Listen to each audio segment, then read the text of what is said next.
Yo sí tengo ese presentimiento. También siento que el mundo nos está mirando una vez más.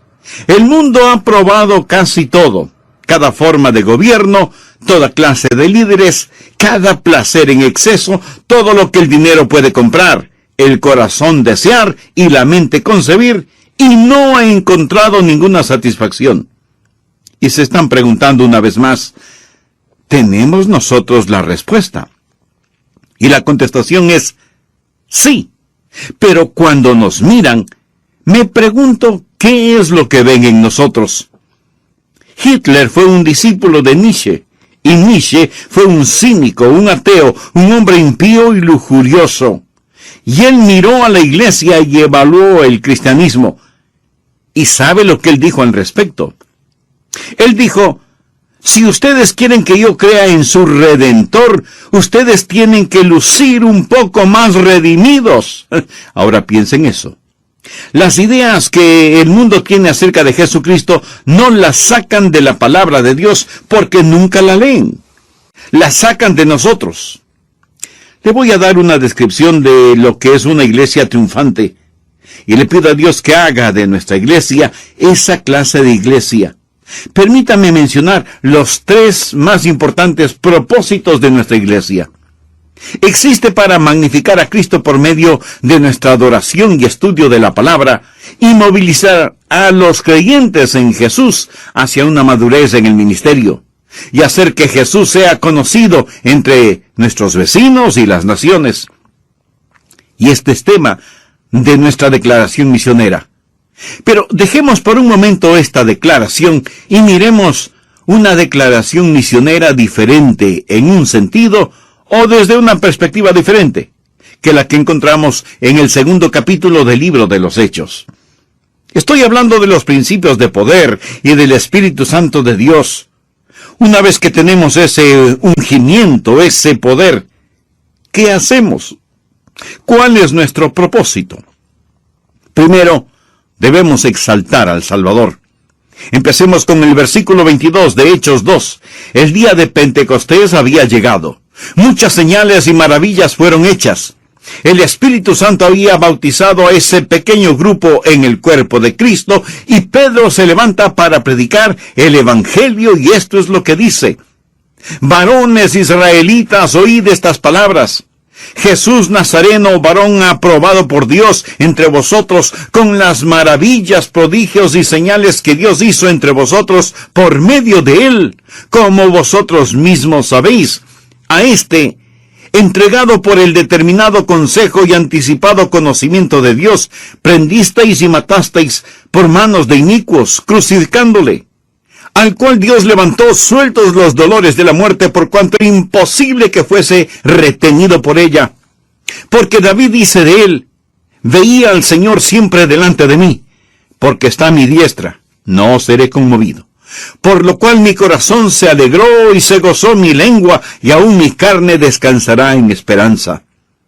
Pedro predicó un mensaje, y es fácil ver que fue un mensaje sencillo, evangelístico y cristocéntrico.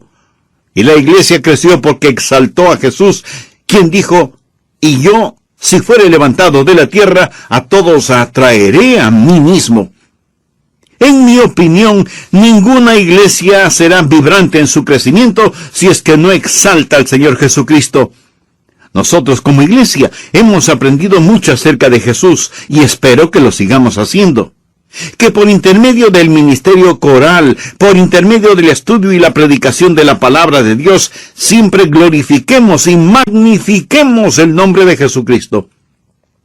Algunas iglesias reservan el domingo por la mañana para Dios el Padre, el domingo por la noche para Dios el Hijo y el miércoles por la noche para Dios el Espíritu Santo. Bueno, no exactamente así, pero hay una especie de énfasis de esa naturaleza el domingo por la mañana. Se quiere hablar de Dios y no hay nada de malo en eso. Por supuesto, debemos magnificar a Dios el Padre y al Espíritu Santo, pero en cada servicio, en cada reunión, debemos exaltar al Señor Jesucristo. ¿Lo cree usted así?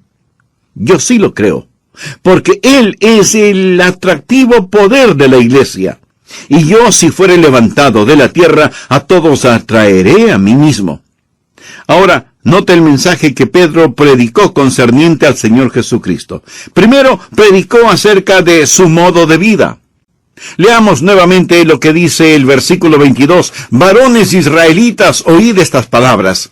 Jesús Nazareno, varón aprobado por Dios entre vosotros, con las maravillas, prodigios y señales que Dios hizo entre vosotros por medio de él. Alguien escribió un excelente artículo acerca del modo de vida de Jesús. Dijo: estoy lejos del blanco cuando digo que todos los ejércitos que han existido, y todos los navíos que se han construido, y todos los parlamentos que se han reunido, y todos los reyes que han reinado, todo esto junto no ha afectado la vida del hombre sobre esta tierra tan poderosamente como la vida solitaria de Jesús de Nazaret. Piense sobre eso. Ahí está un hombre, nacido hace más de 20 siglos. Y este momento, miles de iglesias están llenas con personas que dicen: amo a Jesús con todo mi corazón. Y esto me incluye a mí, porque Jesucristo es muy real para mí. Así que en primer lugar, Pedro predicó acerca del modo de vida de Jesús. Y luego predicó acerca del significado de su muerte. Miremos el versículo 23. A este, entregado por el determinado consejo y anticipado conocimiento de Dios, prendisteis y matasteis por manos de inicuos, crucificándole. ¿Qué es lo que el apóstol está diciendo aquí? Dice que la muerte de Jesús no fue un accidente, ni tampoco un incidente. Fue planificada desde antes de la fundación del mundo por el determinado consejo y preconocimiento de Dios. Nada estuvo equivocado. Dios no estaba allá arriba en el cielo retorciéndose las manos y diciendo: ¡oh, cuán terrible esto que está sucediendo! Y el propósito de la cruz, como lo aprendemos en este mensaje, es sustitución. El justo por el injusto. Cristo murió por nosotros. Él tomó nuestro lugar. Y nosotros no debemos solo hablar de su vida sin mancha y sin pecado, sino también de su muerte vicaria, que Él murió en aquella cruz para pagar la deuda de nuestro pecado. Predique ese mensaje, aunque se olvide del resto. Y sin embargo, hay muchos que quieren borrar el mensaje de la cruz de Cristo. Eso es como querer eliminar el agua de la fuente, o el azul del cielo, o las notas del pentagrama, o los números de las matemáticas. A usted no le queda nada si borra la muerte de Cristo por sus pecados. Pablo, refiriéndose al exaltado Salvador, no solo habla del modo de su vida y del significado de su muerte, sino que también habla del milagro de su resurrección. Versículo 24. Al cual Dios levantó sueltos los dolores de la muerte, por cuanto era imposible que fuese retenido por ella. No había ninguna posibilidad de que la muerte pudiera retener a Jesús en la tumba. Me acuerdo de algo simpático. Hace años leí acerca de una araña que vio a un imponente león, con una gran melena, entrar en una cueva para dormir. Y la araña pensó: voy a aprisionar a ese león en la cueva, voy a tejer mi tela para que no pueda salir. Así que empezó a tejer y tejer y tejer su tela a la entrada de la cueva, hasta que por fin la araña terminó de tejer su telaraña. Entonces llegó el momento cuando el león se despertó de su sueño, dio un tremendo rugido que hizo temblar la montaña, sacudió el polvo de su melena y salió de la cueva como si nunca hubiera existido una telaraña. Amigo, pienso en la resurrección de nuestro Salvador. Y la muerte dijo: voy a mantener a Jesús aquí y no podrá levantarse, no podrá salir. Pero Él se levantó de la tumba, el Todopoderoso triunfó sobre sus enemigos. Y de lo que Pedro predicó en ese día de Pentecostés, ungido con el Espíritu Santo, fue acerca del modo de vida de Jesús, señales, maravillas, milagros, el significado de su muerte por el predeterminado consejo de Dios y el milagro de su resurrección. Y luego Pedro nos habla de la magnificencia de su reino. Leamos lo que nos dicen los versículos del 33 al 35. Así que, exaltado por la diestra de Dios, y habiendo recibido del Padre la promesa del Espíritu Santo, ha derramado esto que vosotros veis y oís. Porque David no subió a los cielos, pero él mismo dice, dijo el Señor a mi Señor, siéntate a mi diestra, hasta que ponga a tus enemigos por estrado de tus pies. Aquí no hay si es que, o tal vez, o cuándo, sino un definitivo hasta que ponga a tus enemigos por estrado de tus pies. Bendito sea Dios por eso. ¿Dónde está Jesús ahora? Él ha ascendido a las altas montañas de la gloria. ¿Dónde está Él? Está sentado a la diestra de la majestad en lo alto, esperando por el momento cuando Dios dé la señal y Él bajará de su trono para regresar a la tierra y gobernar y reinar. Pero Pedro predicó ese día de Pentecostés que Jesús es exaltado y es el Señor de señores y el Rey de reyes.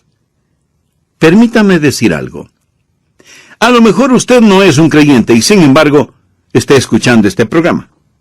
Quiero decirle con toda la autoridad de la palabra de Dios y la unción, función y emoción de mi alma, que un día usted confesará que Jesucristo es el Señor.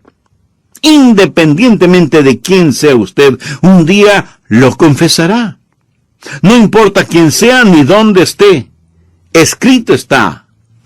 Vivo yo, dice el Señor, que ante mí se doblará toda rodilla y toda lengua confesará a Dios para la gloria de Dios el Padre. ¿Qué es lo que hacemos como iglesia? ¿Cuál es nuestro deber y nuestro privilegio? ¿Cuál es nuestro gozo y nuestro mandato? Es por sobre todas las cosas exaltar al Salvador. Y hasta que no hagamos eso, no habremos hecho nada. Pero no solo debemos exaltar al Salvador, sino que en segundo lugar debemos evangelizar al pecador. Hechos capítulo 2, desde el versículo 37 al 41. Al oír esto, se compungieron de corazón y dijeron a Pedro y a los otros apóstoles, varones hermanos, ¿qué haremos? Pedro les dijo, arrepentíos y bautícese cada uno de vosotros en el nombre de Jesucristo para perdón de los pecados y recibiréis el don del Espíritu Santo. Porque para vosotros es la promesa y para vuestros hijos y para todos los que están lejos, para cuantos el Señor nuestro Dios llamare. Y con otras muchas palabras testificaba y les exhortaba, diciendo, sed salvos de esta perversa generación. Así que los que recibieron su palabra fueron bautizados, y se añadieron aquel día como 3,000 personas. Permítame que le diga lo que es el verdadero evangelismo, lo que es la verdadera salvación. ¿Cuáles son sus marcas? Están aquí. ¿Cuáles son los pasos en una genuina conversión?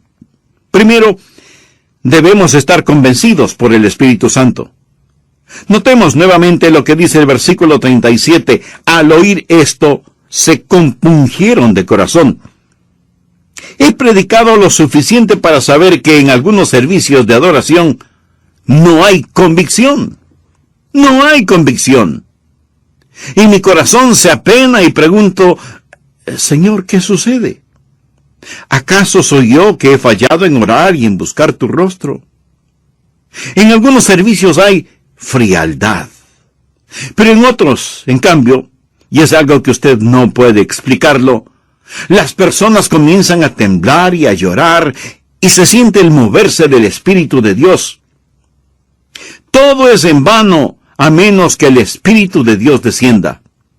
Y no es solo cuestión de estar en una iglesia sentado conversando trivialidades sin orar y de pronto decir, oh Señor, envíanos tu poder de convicción. Primero debe haber convicción, convicción de que viene de parte del Señor. Segundo, debe haber conversión al Señor. Versículo 37. Ellos preguntaron a los apóstoles: varones, hermanos, ¿qué haremos? Y esto preguntaron porque ya estaban compungidos de corazón. Leemos el versículo 38. Pedro les dijo: arrepentíos y bautícese cada uno de vosotros en el nombre de Jesucristo para perdón de los pecados, y recibiréis el don del Espíritu Santo. El arrepentirse significa cambiar de modo de pensar. Es la palabra griega metanoia, que significa literalmente cambio de mente. Pero cambiar de modo de pensar, ¿acerca de qué? Cambiar su mente acerca del pecado. Tal y como yo lo veo, usted nunca ha sido salvado si es que nunca ha cambiado su modo de pensar acerca del pecado.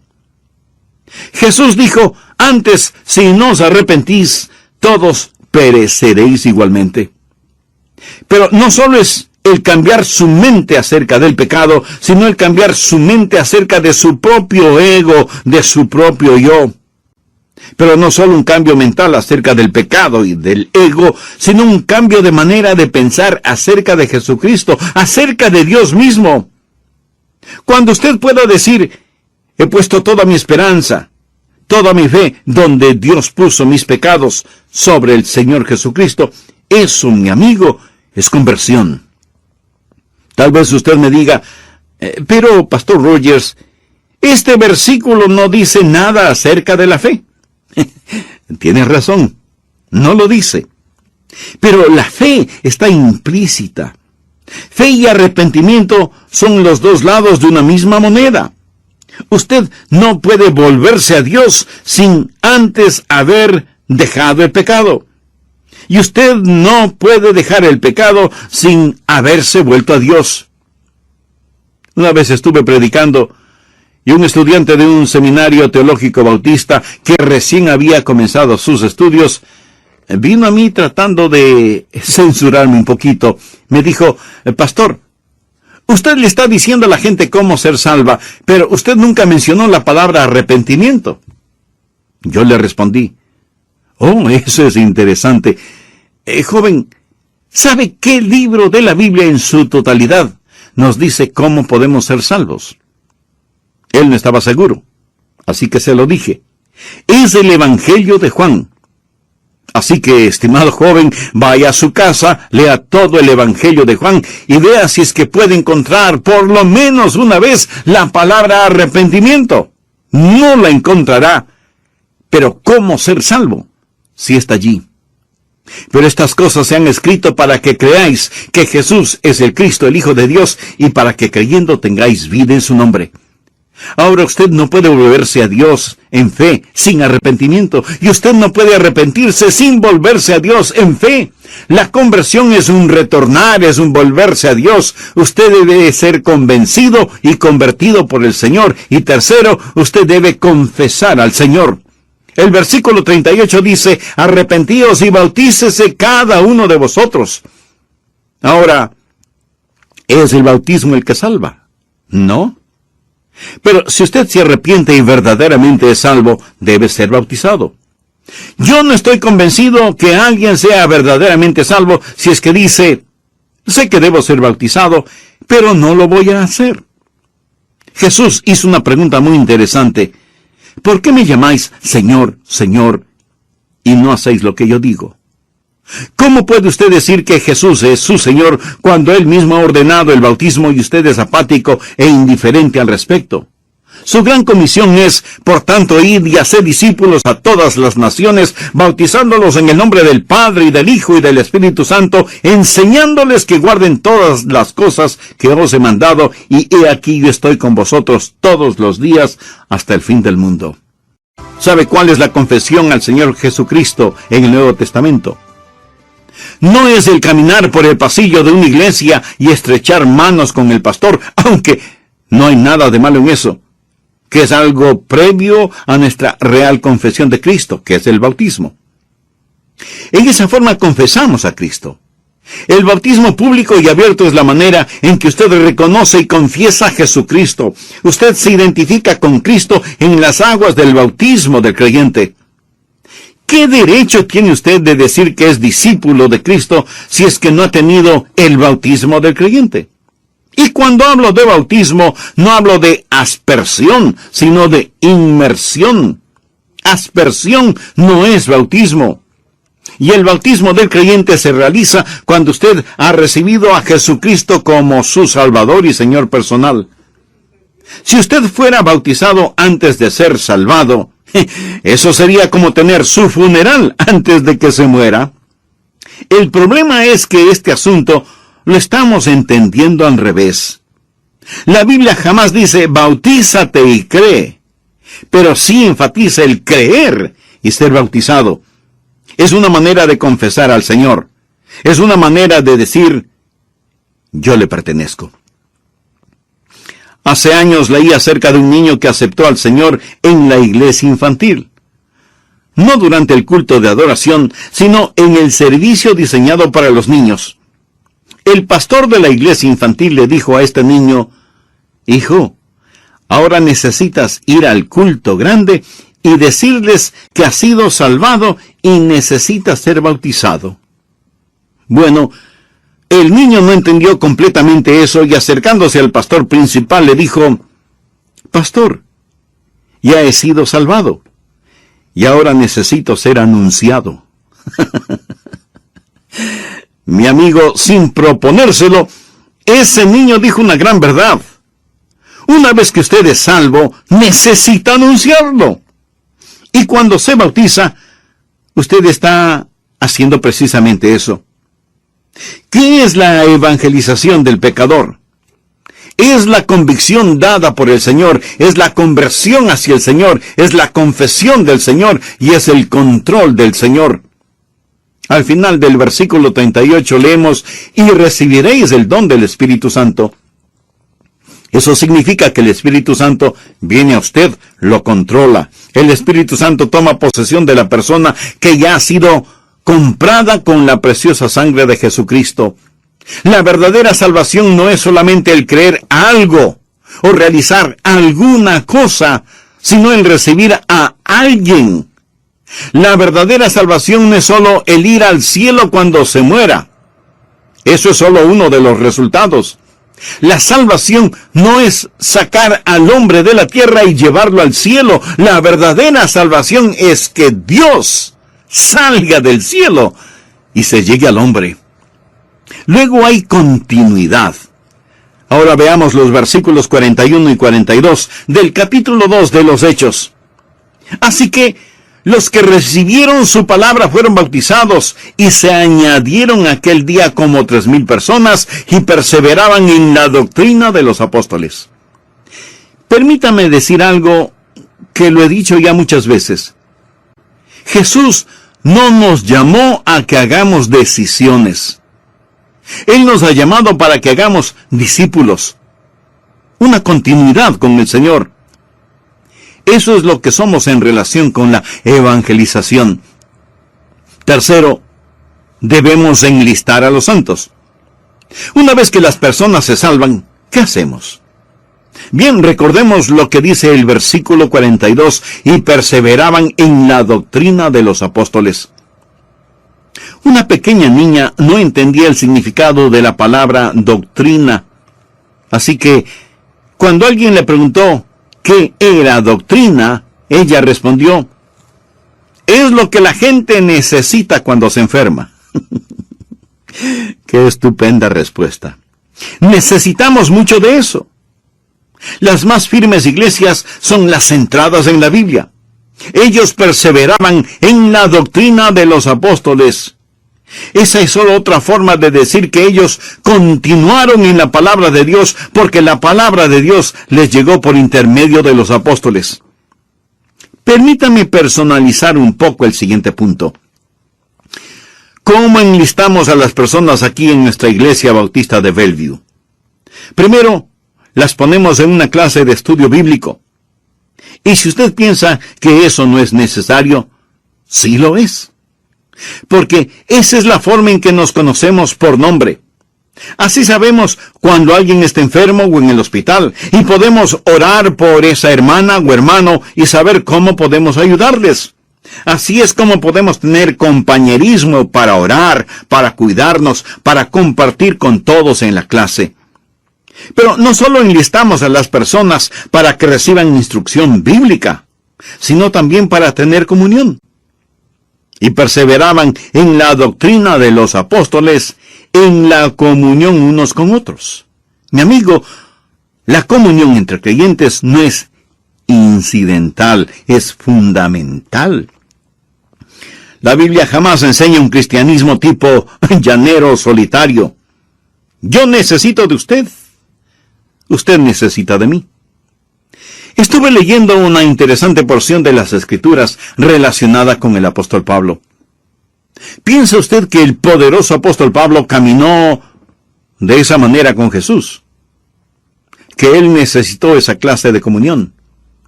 Leamos lo que nos dice Hechos 28:15. Recuerde que Pablo había sufrido un naufragio en su intento de llegar a Roma.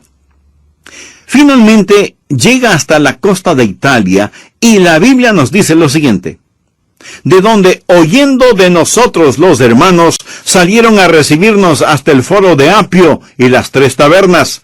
Y al verlos, o sea, cuando Pablo vio a estos hermanos, Pablo dio gracias a Dios y cobró aliento. Me fascina eso. Aquí está el formidable apóstol Pablo, y esos hermanos salen a recibirle. Él está cansado, desgastado, sucio, con sus ropas rotas, pero cuando él vio a sus hermanos, dio gracias a Dios y cobró aliento.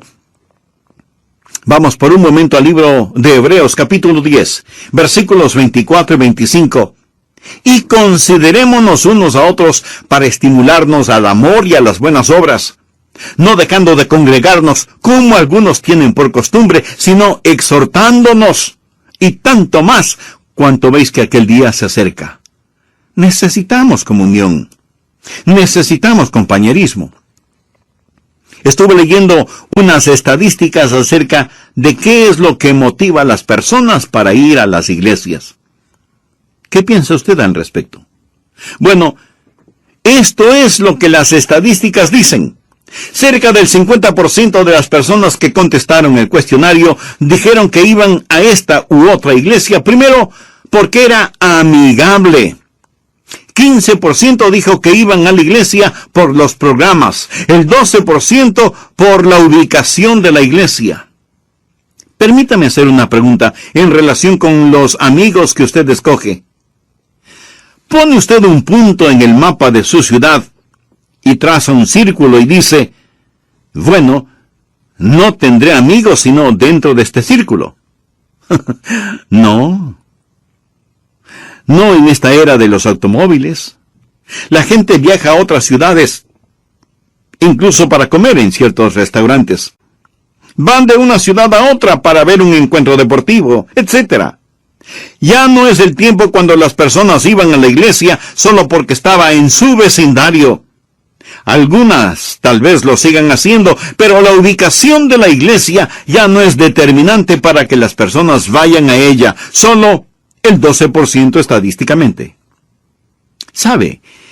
A veces me asombro de las personas que se cambian a lugares distantes de nuestra iglesia y me dicen, Pastor Rogers, nos hemos unido a tal y tal iglesia, cerca de donde estamos viviendo ahora. Y yo me pregunto, ¿cómo pudieron ellos hacer eso? ¿No saben lo que creen en esa iglesia? ¿No saben lo que esa gente practica? Pero evidentemente a los simples eso les es indiferente. El asunto doctrinal parece que no hace ninguna diferencia cuando lo doctrinal es muy importante. ¿Cómo trabaja la mente de esas personas cuando están buscando una iglesia? Sigamos con las estadísticas. El 7% mencionó la denominación, pero recuerde que el 50% votó por lo amigable, lo amable, que es otra forma de decir donde encuentro comunión. Así que necesitamos trabajar en esto. Cuando las personas llegan a nuestra iglesia, necesitan una mirada, un gesto de aprobación, una palabra, una expresión física. Necesitan sentir la practicalidad del ministerio. Cuando esas personas buscan comunión, y especialmente si vienen por primera vez, son muy aprehensivas. Y mucho más si es que no saben nada sobre los bautistas. Y perseveraban en la doctrina de los apóstoles, en la comunión unos con otros, en el partimiento del pan y en las oraciones. Los exégetas creen que la frase en el partimiento del pan hace referencia a la cena del Señor, y en las oraciones al servicio de adoración. Ese es el primer punto de nuestra declaración misionera: exaltar a Jesús por medio de la adoración y la palabra. También debemos enlistar a las personas en la mayordomía. Leamos los versículos del 43 al 45. Y sobrevino temor a toda persona, y muchas maravillas y señales eran hechas por los apóstoles. Todos los que habían creído estaban juntos, y tenían en común todas las cosas, y vendían sus propiedades y sus bienes. Más bien decían: Señor, si lo quieres, puedes tenerlo. Algunos piensan que estoy hablando de comunismo. No fue comunismo por varias razones. Primero, fue algo temporal. Segundo, estaba basado en creer en Dios. Tercero, estaba controlado por la iglesia. Y cuarto, fue voluntario. El punto es este: que todo lo que ellos poseían estaba a disposición del Señor Jesucristo. Mi amigo, todo lo que usted posee está a disposición de Cristo. Quiero decir, si Jesús le pidiera su único y último centavo, se lo daría. Debería dárselo, porque todo le pertenece a Él. Pero la verdad es que lo último que le daríamos serían nuestros recursos financieros y nuestras posesiones materiales. Pensamos que solo una 10ª parte le pertenece a Dios, y el resto es totalmente nuestro. Amigo, todo, absolutamente todo, incluyendo su propia vida, le pertenece a Dios. El 10% es solo una señal de que todo es de Él. No piense que solo un día le pertenece a Dios y que los 6 días restantes le pertenecen a usted. Cada día es de Dios. Y Él tiene que ser el Señor sobre todo, y esa es la clase de mayordomía que debemos enseñar. Tantos tienen el temor de que van a dar a Dios demasiado. Usted no puede dar más que Dios. Usted da con una palita pequeña. Dios da utilizando una pala enorme. 2 hombres estaban conversando y el uno le pregunta al otro: ¿das tus diezmos antes o después de pagar tus impuestos?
Yo diezmo antes de pagar mis impuestos.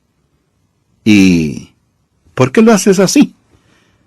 Porque de esa manera doy más para Dios. Lo que usted no da voluntariamente y alegremente, Dios no lo quiere ni lo necesita. No le torcemos los brazos a nadie forzándoles para que den. Escúcheme. Usted no puede amar a Jesús y no querer dar. Usted no puede tener al Cristo del cual Pedro predicaba si es que no lo exalta. Usted no puede tenerlo sin desear dar y seguir dando. Por eso enlistamos a las personas en las clases de mayordomía. Y si alguien pregunta, pastor, después de que en la iglesia se construya lo que es necesario construir, ¿dejamos de dar? No. Allí es cuando empezamos verdaderamente, porque vamos a extendernos más y más y compartir a Jesucristo con esta comunidad, en este estado, provincia o departamento, con el país y con el mundo. Y vamos a poner más y más dinero para alcanzar a las personas con el Evangelio del Señor Jesucristo. Por lo cual enlistamos a las personas en evangelismo. Y perseverando unánimes cada día en el templo y partiendo el pan en las casas, comían juntos con alegría y sencillez de corazón, alabando a Dios y teniendo favor con todo el pueblo, y el Señor añadía a la iglesia cada día los que habían de ser salvos. Esta era una iglesia que crecía. No hay nada de malo con una iglesia pequeña. No hay nada de malo con una iglesia grande. Pero algo no está bien con cualquier iglesia que esté en un sector en donde hay muchos inconversos y la iglesia no crece. La iglesia debe crecer. La iglesia neotestamentaria fue tal vez en cuanto a tamaño la más grande iglesia en la historia de la iglesia. ¿Está listo para un pequeño ejercicio aritmético? Quiero mostrarle algo. Veamos Hechos 1:15. En aquellos días Pedro se levantó en medio de los hermanos. Ahora, note que aquí en la palabra de Dios, la siguiente frase está entre paréntesis. Y los reunidos eran como 120 en número. Bien, comenzamos con 120. Los 12 iniciales ahora son 120. Leamos ahora Hechos 2:41. Así que los que recibieron su palabra fueron bautizados y se añadieron aquel día como 3,000 personas. Ese es un buen crecimiento de la iglesia, ¿no le parece? Ahora ya son 3,120 creyentes. Pero Hechos 2:47 nos informa que ellos estaban alabando a Dios y teniendo favor con todo el pueblo, y el Señor añadía cada día a la iglesia los que habían de ser salvos. Más y más cada día, y no solamente los domingos. Ahora vamos a Hechos 4:4. Ellos tuvieron otro servicio y la Biblia dice, pero muchos de los que habían oído la palabra creyeron, y el número de los varones era como 5,000. Por favor, note que no dice que 5,000 fueron salvados, dice que el número de los varones era como 5,000. Así que demos a cada hombre una esposa y 2 niños. Eso significa 20,000 personas, si es que el resto de la familia vino al conocimiento del Señor Jesucristo. Entonces la iglesia que crecía cada día tiene los 3,120 más aquellos que el Señor añadía cada día. La iglesia que bien podríamos calcular en 20,000 más los 20,000 últimos nos da un total de casi 45,000 creyentes en solo unos pocos días. Por favor, veamos lo que dice Hechos 5.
Los miembros del concilio y el sumo sacerdote estaban llamando la atención a los apóstoles porque predicaban el Evangelio de Jesús, diciéndoles, No os mandamos estrictamente que no enseñaseis en ese nombre.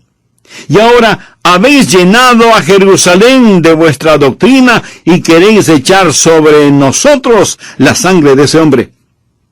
De paso, quiero decir que eso es lo que debe hacer la iglesia, llenar aldeas, pueblos y ciudades con el Evangelio de Jesucristo, empezando con nuestra Jerusalén.